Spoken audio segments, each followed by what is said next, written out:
안녕하십니까. 충북대학교 의과대학 배석철 교수입니다. 비타민 B3의 암 예방과 치료 효과에 대해서 많은 분들이 질문을 주셔서 몇 가지 골라봤습니다. 첫 번째 질문입니다. 항암 중에 비타민 B3를 복용하면 항암약 효과로 파괴되어가는 암세포가 정상으로 복구되기 때문에 복용을 조심하라고 그러는데 무엇이 맞나요? 제가 알기로 죽어가는 세포를 살릴 수 있는 물질은 없습니다. B3가 하는 것은 죽어야 할 세포와 살아야 될 세포를 구별해서 죽어야 될 세포에게 죽음의 운명을 부여하는 것이지 죽어가는, 파괴되어가는 세포를 살릴 수 있는 그런 물질은 아닙니다. 그리고 이런 질문을 하시는 분들은 배경에 어떤 생각이 있으시냐면 비타민 B3가 DNA 손상을 복구시켜주는 효과가 있기 때문에 어떤 항암제는 DNA 손상을 일으켜서 암세포를 파괴하거든요. 근데 비타민 B3가 DNA 손상된 것을 복구시켜주기 때문에 항암제 효과를 약화시키지 않느냐, 이런 우려 때문인 것 같습니다. 그런데 DNA 손상을 일으켜서 암을 치료하는 약물은 현재는 거의 쓰이지 않습니다. 그건 이제 독성이 너무 크고요. DNA 손상을 일으킬 때 암세포만 구별해서 손상을 줄 수 있는 방법이 거의 없습니다. 그래서 정상세포도 굉장히 큰 손상을 입거든요. 그래서 최근에는 DNA 손상을 일으켜서 암을 치료하겠다고 하는 그런 약물은 거의 쓰이지 않고 있습니다. 그래서 이런 문제는 크게 우려하지 않으셔도 될 것으로 생각이 됩니다. 두 번째는 남자 흡연자에게는 효과가 없나요? 저희가 임상시험 결과를 보고할 때 여성 그리고 비흡연자에 대해서는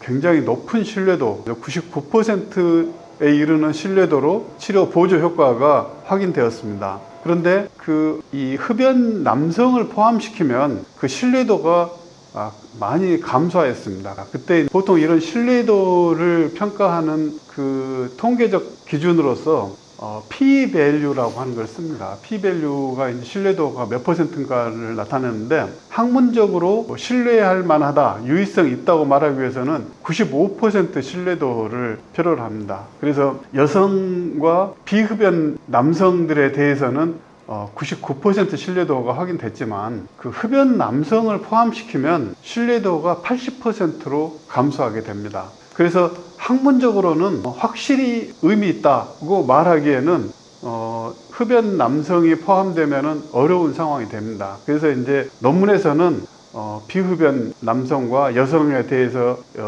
유의성 있게 효과가 있다, 이렇게 보고가 되어 있습니다. 그런데 그렇다고 해서 80% 신뢰도가 의미가 없는 것이냐 하면 그렇지 않습니다. 학문적으로 선을 긋는 어떤 경계가 꼭 필요하기 때문에 95% 신뢰도를 선을 그은 것이지, 신뢰도가 50% 이상이 되면 어느 정도는 다 의미가 있는 것입니다. 80%라고 해서 무의미하지는 않습니다. 그 다음에 저희뿐만 아니라 다양한 동물 모델에서 비타민 B3의 항암 효과를 확인할 때 이 동물 모델에서 먼저 암을 일으켜야 됩니다.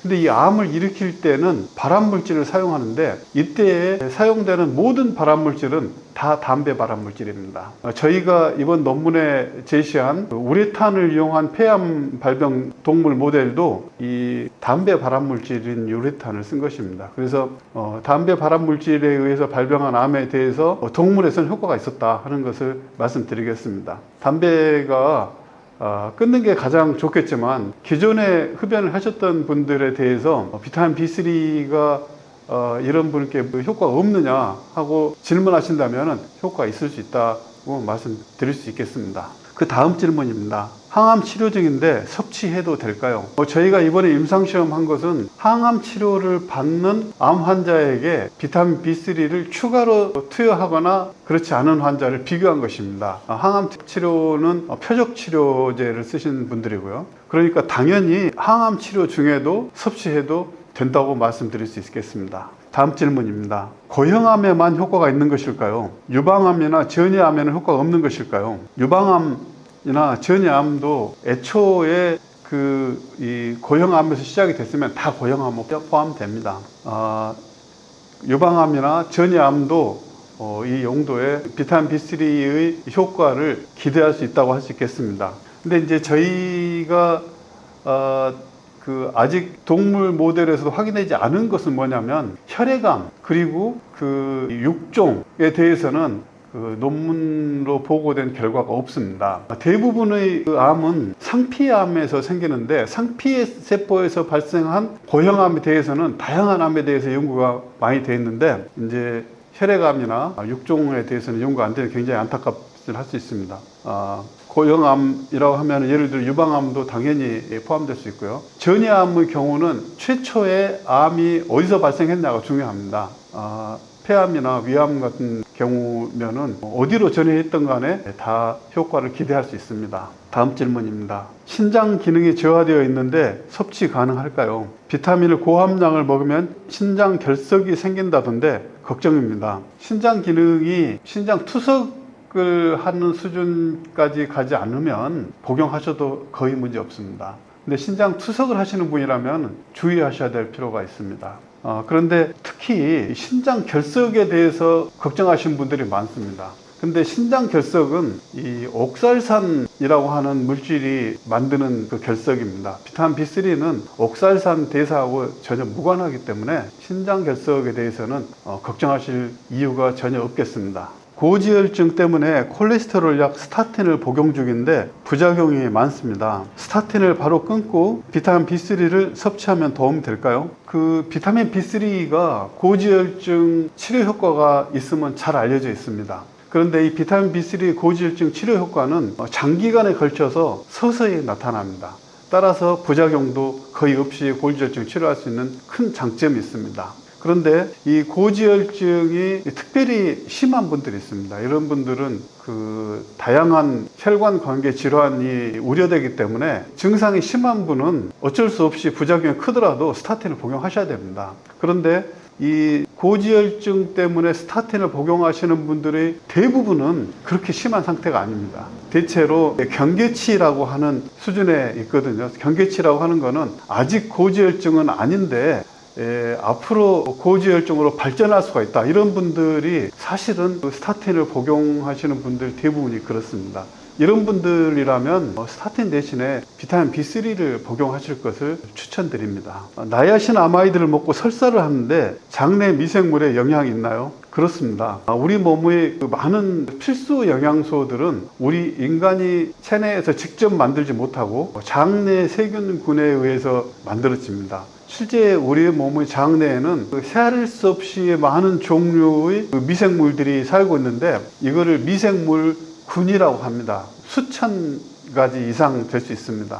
근데 예를 들어서 우리가 그 도시에서 살다가 시골에 가서 며칠 살면 그 우물물을 마시게 되고 그러면 꼭 배탈이 납니다. 요즘에는 이제 다 그 생수를 사서 마시기 때문에 그런 일 별로 경험하신 분이 적을 수도 있지만 나이 드신 분들은 다 아실 겁니다. 물을 바꿔 마시면 배탈이 납니다. 그 이유가 뭐냐면 이 장내의 미생물들이 우리가 마시는 물에 적응되어 있는 겁니다. 그래서 물을 바꿔 마시면 어떤 미생물들은 자기가 꼭 필요로 하는 금속 이온이 없으면 다 죽어버립니다. 그러니까 갑자기 미생물들이 균형이 깨지게 되고 그러면 이 배탈이 나게 되는 것이죠. 이런 경우는 이런 새로운 균형이 만들어질 때까지 계속됩니다. 근데 보통 이런 새로운 균형은 3일에서 5일 사이면 우리 몸에서 항상 새로운 균형이 만들어집니다. 그래서 비타민 B3를 복용했을 때 예를 들면 비타민 B3의 의존성인 박테리아들이 우리 몸에 특별한 균을 가지고 계시는 분들이라면은 비타민 B3 복용에 따라서 그 장내 세균군의 분포라든지 그런 그 비율이 영향받을 수 있습니다. 이런 경우에는 설사를 할 수 있지만 이런 장내 세균 조화가 깨진 경우는 거의 예외 없이 3일에서 5일 내면은 다시 새로운 조화에 의해서 정상으로 회복될 수 있습니다. 이상입니다.